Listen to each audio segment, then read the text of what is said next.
Power to you, I guess. Thank you. Welcome, everybody. First off, thank you to ABN for hosting the event, and also to Unwired for pulling us all together for a good cause, I guess you could say. Effectively integrating new ways of working. We talk about it day in, day out. A lot of it, build our careers around it, and we make our living working in this manner. But when you're continually in contact with customers that are looking for answers, looking for ways to move into a different way of working and trying to evolve their business, like I am with my role, Customer Solution Center Manager, I don't do anything but customer interaction. And while we're all together discussing facilities, business, thoughts about how you can properly integrate a workplace, a lot of companies out there are searching a great deal. And that's what really, when I was first contacted by Unwired to speak, that's what really came to mind. We've been talking about new ways of working for over 10 years. About 13 years, I believe. But the reality of it is, there's still a lot of companies out there searching. Now, I've been in the communications market for about 23 years. Through that, I've been able to find out, I guess you could say, that the real gap between companies, I did not design the lights thing. Should I pull out the guitar now? No. If you look at companies that are trying to go into this evolution and make this shift, it really comes down to leadership within the companies and seeing if the leadership is in sync with the work floor. Okay? If strategy is in sync with tactical execution. And a lot of times, that's not the case. Okay? I'll get into that in a little bit and go into that in further detail. Basically, we're looking at optimizing processes, optimizing functionality of people, and making sure that everybody is working in harmony. Okay? But when we're talking about processes, we can't forget one very important element, and that's communications. And that's really why I'm here. I work for Vodafone. We provide communication solutions, total communication solutions around the world. Now, name a process within a company that doesn't require communications, and I'll tell you something that's going to be outsourced very quickly. Okay? Communications is essential, whether it's mobile communications, fixed communications, data, machine-to-machine types of communications, or what have you. Exchanging data, exchanging personal contact, whether it's face-to-face interaction or data. Okay? By doing so, and having communications as being a center portion of that, you can really quickly see what the differences are, what the gaps are between strategy and tactical execution. Now, one of the biggest difficulties that we have in that are internal and external scopes of it. We generally have a view of how many people here, again, was asked earlier, work in facilities? Okay, HR? Okay, IT? Okay. How many people are working in a how do I put this? We work in the mobile ways of working. How many people are working for companies in a sales role that has nothing to do with mobile ways of working? Not one hand. I'll get back to that in just a minute. Internally and externally, looking at what your ability is to communicate to your customers and who your customers are, and identifying who your customers are, and making sure people are brought together. Now, what does communications mean to your company? That's pretty much how I start with every talk. I guess it helps. I hate PowerPoint. That's pretty much how I start every discussion. We talk about ways in which we can improve each other. We talk about things we can do as a means to succeed, but we miss the results that we're looking for oftentimes. And then once we do hear about results someplace, we can wave a report around like it's like a stock ticket on Wall Street. And we say, okay, this is how I want to run my company. But the reality of it is, cultures have changed. Our processes have changed, and the people that are involved in it have changed. I spoke with one lady just now, a little bit ago, about, as a matter of fact, I spoke with you. This is the traditional world, okay? And we've been changing it, okay? That creates stress, that creates change. For some people, it creates an environment in which they say, yeah, I feel more comfortable here, okay? Let's go back for a moment. This is what it was. It was very structured. And there's some people out there that are very structured, and that's fine. That reality exists. And sometimes some things you're not going to change.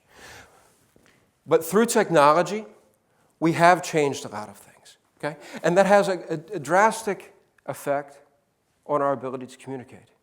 That has a drastic effect on our ability to make our processes work, not just internally, but externally. Okay? Now, getting to the next point, when I start my discussions with customers, this is basically what I start with. And I ask point blank, what does availability mean to you? You, what does availability mean to you? If I ask you the question, what to you? Yes. Yes, you. What does availability mean to you? Chance. Okay. And to you? We're not going to sleep. What?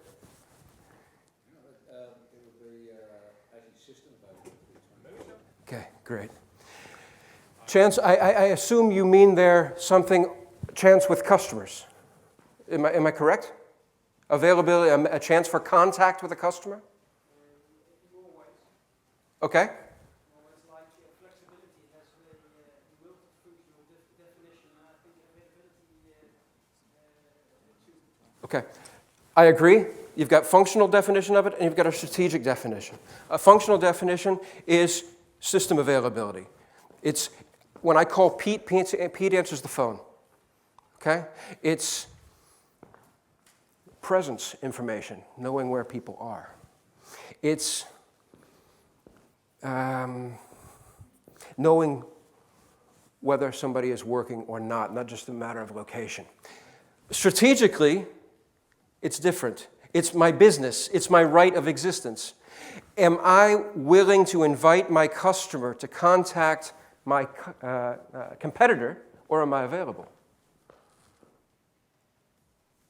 How many of us ask those questions when we're designing buildings? How many of us ask those questions when we're designing a workplace? Because at the end of the day, the customer comes into that office and they're looking, or they're calling, and they're trying to find out and they get answers. And if they can't get those answers, they're elsewhere. Okay? Another thing is tied into presence, for instance, would be collaboration from a strategic level. So you've got, on the functional level, presence, and on the other side, being able to find your colleagues, and the other is being able to communicate with them. So what your objectives are. To take that to another point, what you said, flexibility, as if we agreed in advance what that was going to be. There's actually 3 different elements of communications. We're not going to discuss security now because it's either in your DNA or it's not. But flexibility also has functional and strategic aspects, I guess you could say. Functionally, flexibility is quite simple. Anytime, any place, anywhere. Okay, sound familiar? Okay. Any cliche? Okay. Being able to work no matter where you're at, and maybe any device. That's something that's come up over the past few years. Okay?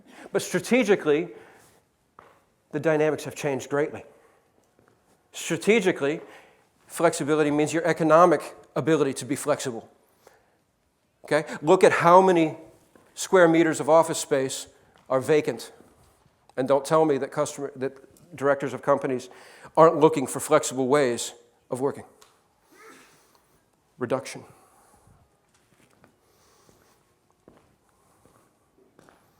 So, what needs to change? What are the priorities?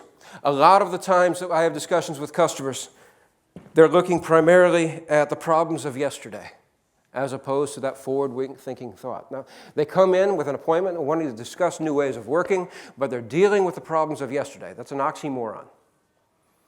Okay? It's kind of like military intelligence in some cases. I know this for a fact. I spent 6 years in the Air Force. If you look at what that really means, what are we saying by new ways of working, but we're stuck in yesterday?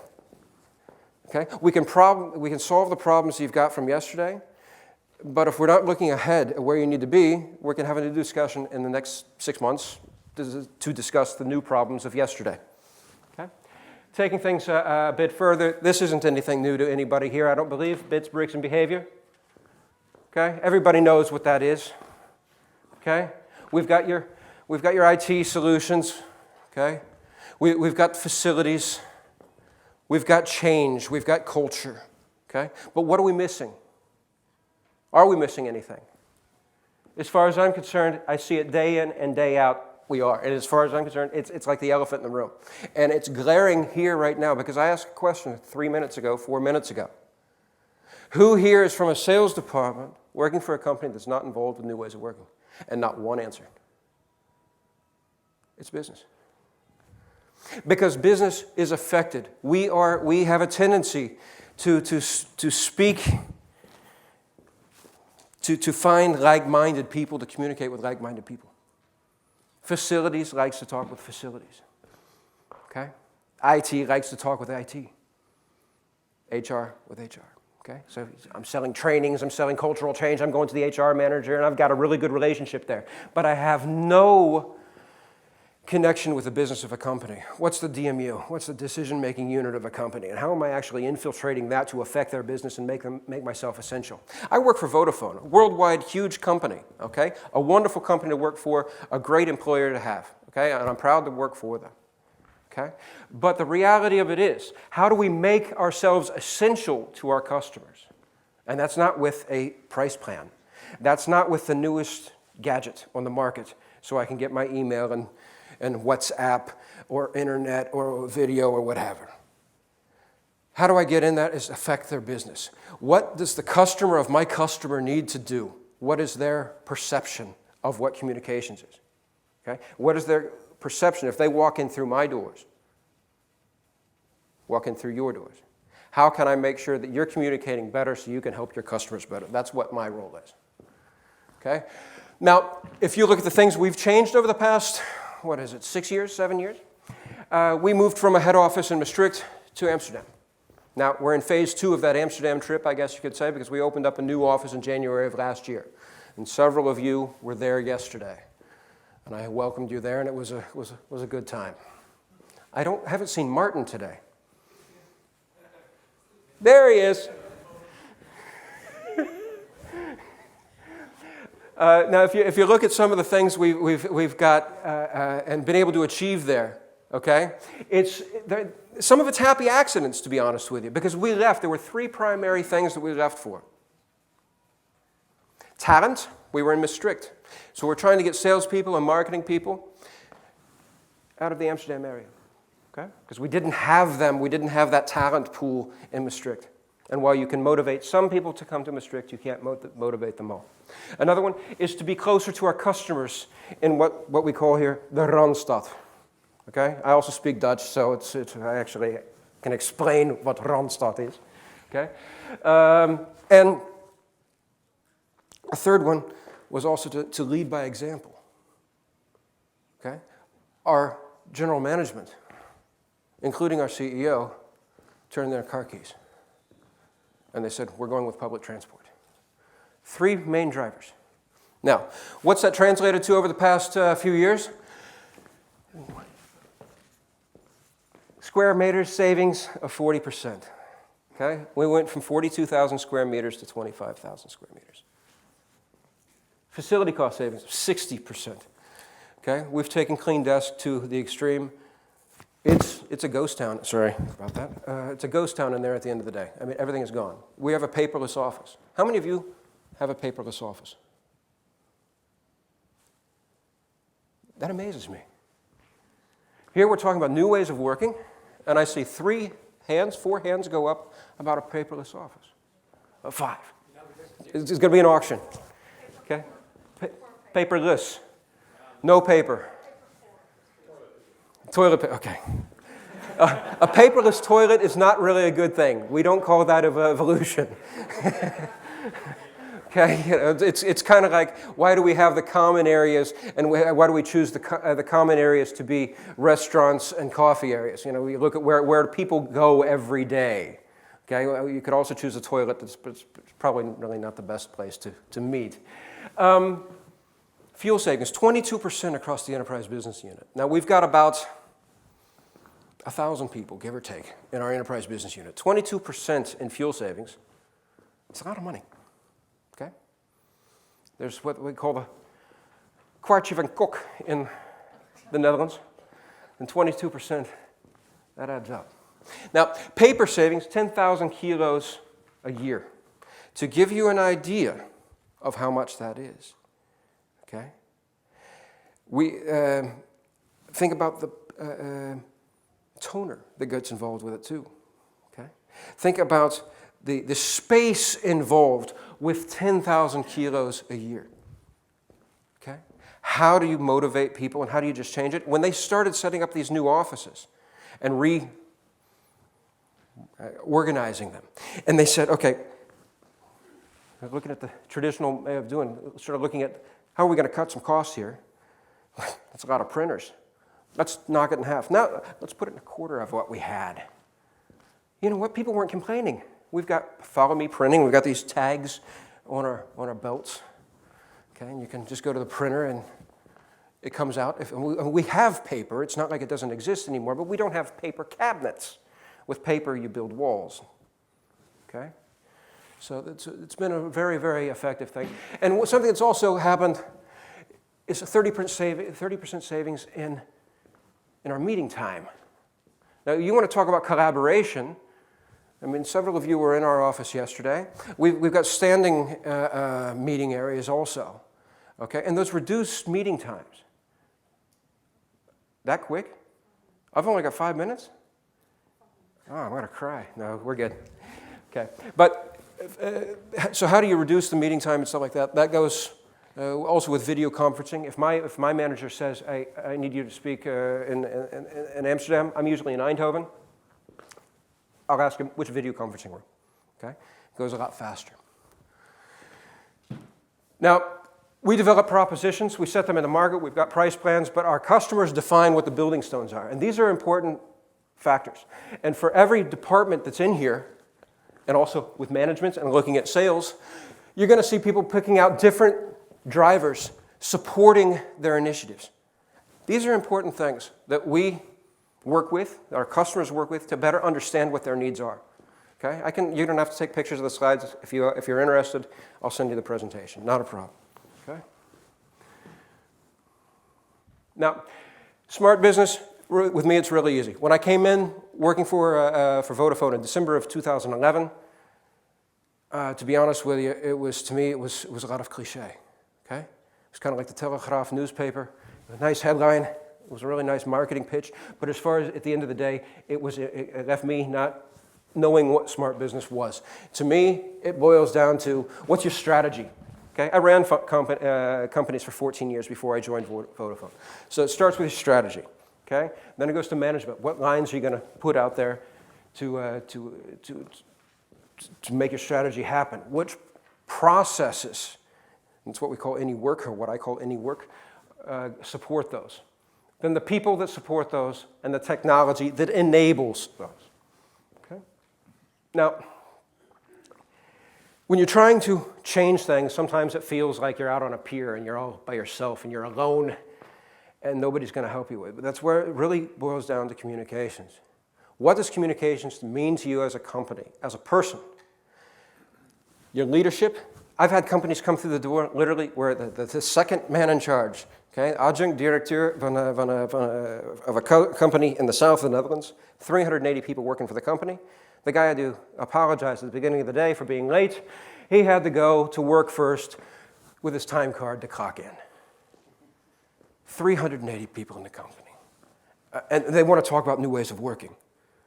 If I take them to Amsterdam, it's a totally different world for them. So you need to think about what effect does my environment have on my customers. Okay? It's not a switch, it's a decision, but it needs to go from the top down and bottom up. Okay? It's not a switch you turn on and off. It's something you really have to understand, train, involve people. Okay? Think about your customers and what the interaction is with them and what collaboration really means, not just internally. We concentrate a lot with new ways of working on our internal communications, but what effect does it have on our customers, on our collective customers, and the customers of our customers? Okay? Because at the end of the day, we have an opportunity to really put our solutions out there, our thoughts out there, and really change things. But I think the only way you're going to really do that is if you invite the elephant. So thank you for your time. That's about it. Well done. Thanks. All right, we've got 5 minutes for some questions. Yes. Sorry, could you quickly stand up and state? I'll get you a microphone and state your name and company. Hi, I'm Marley, and I work for Juniper Networks. Yep. You were telling about you having a paperless office, and well, the audience were a bit surprised because only 4 or 5 were saying we have a poor paper office. But how did you achieve that? Because obviously I'm from facilities, I would like to have that as well. But where do we start and how do we make sure? Because I like to write down notes and I like to print. And Sure. Let's face it, for some things, I mean, here I've got my presentation, I've got it on paper, okay? Because I was told to bring it on USB and I didn't figure I would have my laptop here, so just in case, okay? So it doesn't go beyond practical reasons, that for one thing. But how did we do it? Not to be a promoter for a specific system or whatever, but we have a good relationship with Microsoft, okay? We have a very, very involved SharePoint environment that is well integrated into our environment. And people have been trained to use it. I mean, you can have technical capabilities, but it doesn't do you a damn bit of good if you don't train people and don't involve people in that. So that's really a big part of it. It's really easy seeing the new coworkers for Vodafone. The first 2 months, they're the ones walking like this, okay? And then they realize the other people don't walk like that because they don't have all the paper with them. They're not taking everything with them. Does that answer your question? How else does it happen? They made a decision. We are going to go paperless. It is a fundamental decision as a company. Does it mean there's no paper? No, it means there's a limited amount of paper, a very limited amount. Okay. Thank you. Any more questions? Okay. I actually have a question for you. You've quite often talked about your customer and how you focus on your customer. Mm-hmm. Does your customer also come into your workplace? Daily. Daily. And how do you facilitate that? And what, well, there's different. My role in Eindhoven is to have companies come visit us, okay? Not as a Boy Scout to give them as a tour guide, but to discuss what their needs are. And it's a real big surprise to a lot of companies when they come through our doors because they expect us to give them death by PowerPoint and give them, you know, all of our different tricks and all of our different products. But it's really more about the culture. It's more about their culture and where they want to go. Okay? So this is the picture of looking into the future. What does that mean to our customers? So they come in. That said, customers that come to our office in Amsterdam, I'm selective on which customers go to Eindhoven and which ones go to Amsterdam, because they are different. Amsterdam is even more modern, and it is a little bit further away from the reality of some of our customers. And I think we need to be cautious of that. I think as a company, everybody, you need to be cautious of what brand, what image do you want to portray. Fantastic. Okay? Okay. Any more questions? Tim.